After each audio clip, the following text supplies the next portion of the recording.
Hi అండి. ఎలా ఉన్నారు? ఈరోజు నేనిప్పుడు ఇంట్లో చేసే సింపుల్ చికెన్ గ్రేవీ అండి ఇది. దీని టేస్ట్ చాలా బావుంటది. మీరొకసారి ట్రై చేస్తే మళ్ళీ మళ్ళీ చేసుకుంటారు. ఎలా చేయాలో చూద్దాం రండి. ఇది అల్లం వెల్లుల్లి పేస్ట్ అండి. నేను చెప్పాను కదా రుబ్బుంచుకుంటానని. అలాగే ఈ మసాలా రెడీ చేసి ఉంచుకుంటాను.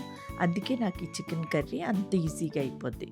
కొంచెం వాటర్ పోసి మెత్తగా గ్రైండ్ చేసి అది చికెన్‌లో వేసుకొని అందులోనే ఉప్పు, కారం, కరివేపాకు, పచ్చిమిర్చి, టమాటా ఇవన్నీ వేసుకుని చక్కగా కలిపేసుకోండి.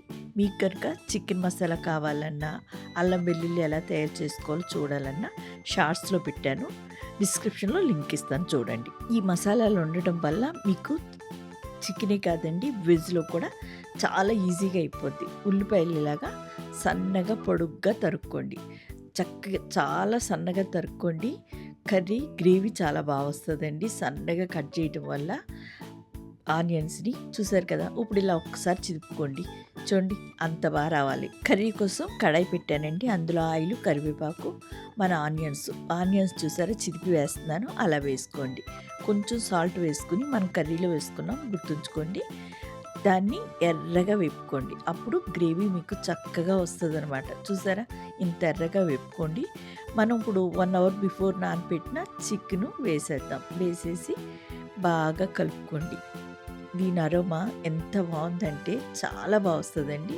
మీరు ఒక్కసారి నేను చెప్పినట్టు ట్రై చేయండి. ఇప్పుడు ఇందులోనే జీడిపప్పు కూడా వేసుకోండి. జీడిపప్పు ఆప్షనల్ అండి, కావాలంటే మీరు వేసుకోండి.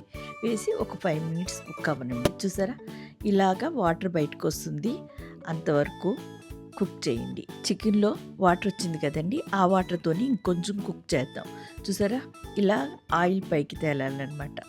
ఆయిల్ పైకి వచ్చింది కదా, ఇప్పుడు కలుపుకొని ఇందులోనే వాటర్ పోసుకుని వాటర్తో కూడా బాగా కుక్ చేసుకోండి. ఇప్పుడు కర్రీ చూడండి చక్కగా ఎంత చక్కగా కుక్ అయిపోయిందో. ఇప్పుడు ఇందులోనే కొంచెం గరం మసాలా, కొత్తిమీర వేసుకుని ఆ రెండింటిని కలిపేసి మూత పెట్టి పచ్చివాసన పోయే వరకు, అంటే కొత్తిమీర ప్లస్ గరం మసాలా కూడా పచ్చివాసన వస్తుందండి, అది కూడా మంచిగా కుక్ అయ్యేటట్టు ఇంకొంచెం సేపు కుక్ చేసుకోండి. ఈ చికెన్కి మీకు కరెక్ట్ ఏంటంటే కొబ్బరి అన్నము ఆ రోటీ ఎంత మంచి కాంబినేషన్ అంటే చాలా బాగుంటుందండి. అలాగే వైట్ రైస్, సాంబారు ఇట్లో చాలా బాగుంటుంది. ఈ గ్రేవీతో అయితే ఒక రోటీ తినేవాళ్ళు 4 రోటీలు తింటారండి, అంత బాగుంటుంది. మీరు ఇంట్లో ఒకసారి ట్రై చేయండి. మీకు ఎలా వచ్చిందో నాకు కామెంట్ చేసి చెప్పండి. చూసారు కదా ఎంత ఈజీగా అయిపోయిందో. ఎందుకంటే నేను మసాలా ఒకటి, అల్లం వెల్లుల్లి పేస్ట్ రుబ్బు పెట్టుకోవడం వల్ల నాకు వంట ఇంత ఈజీ అయిపోద్దండి. అది వెజ్ అయినా నాన్ వెజ్ అయినా. మీకు ఎలా అనిపించిందో కామెంట్ చేయండి. నచ్చితే లైక్ చేయండి, షేర్ చేయండి, సబ్స్క్రైబ్ చేసుకోండి.